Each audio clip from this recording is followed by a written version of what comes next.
The biggest gig I ever did was at the Mandalay Bay Arena. I was opening a conference for 20,000 people, and my stage was in the middle of the arena with people all around me. Big jumbotrons up above, projecting my giant face out in every direction, potentially magnifying every little mistake I'd make to thousands of people. Now, ordinarily, that wouldn't bother me because I'm one of those weird people that just loves jumping on stage and grabbing a microphone and lighting up a crowd for an hour. It's honestly my favorite thing to do in life.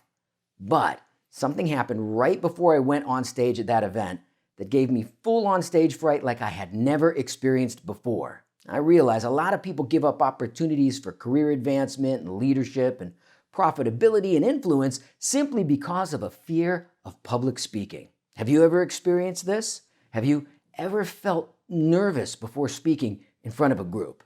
Because if you're like most people, then you'd rather go stand outside in a lightning storm holding a golf club in your hand than speak on stage or even on camera holding a microphone.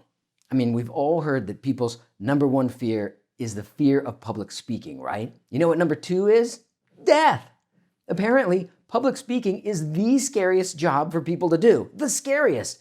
Not the most dangerous, mind you. That would actually be a lumberjack. I'm a lumberjack and I'm not okay because logging workers had a fatal accident rate that was 33 times the average.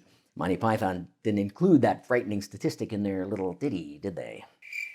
Anyhow, standing up in front of a bunch of strangers and talking to them, just talking to them, that is the number one fear. Seinfeld even had a joke about it. According to most studies, people's number one fear is public speaking. Number two is death.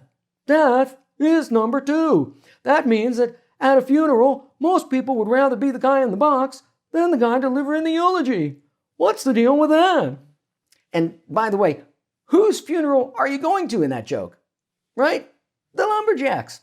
So anyway, I remember being backstage about to go on, feeling some butterflies in my stomach, but that's fine, that's normal. It's just the adrenaline kicking in. And I do a backstage warm-up to deal with that, which involves some deep breathing and jumping up and down and talking myself up anyway.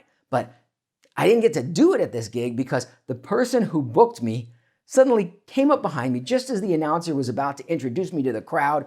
He clapped his hand on my shoulder. And for a second, I thought he was going to say something encouraging like, "You got this," or "Go crush it," or something supportive. But no, instead he claps his hand on my shoulder, gives it a squeeze, leans in and says, "A lot of people out there. Don't screw it up." What? Ladies and gentlemen, please welcome to the stage, Joshua Seth.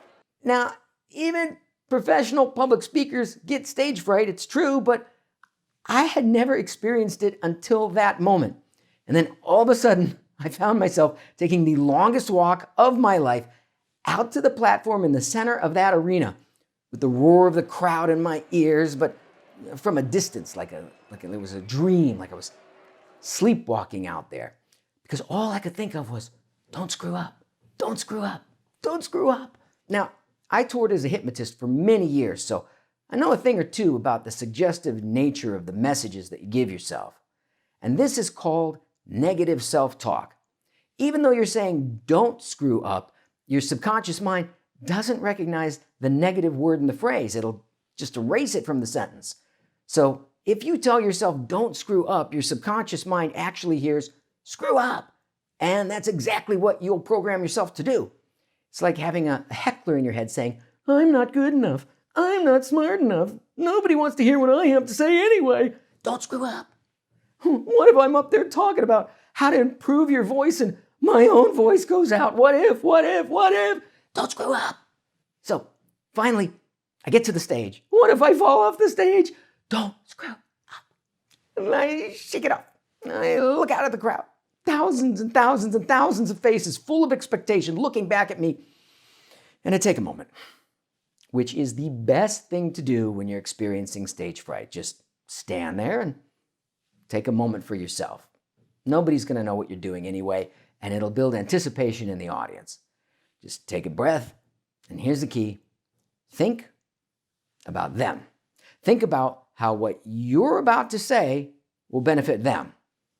Stop thinking about yourself and put the focus on the people that you are talking to, because it isn't about you.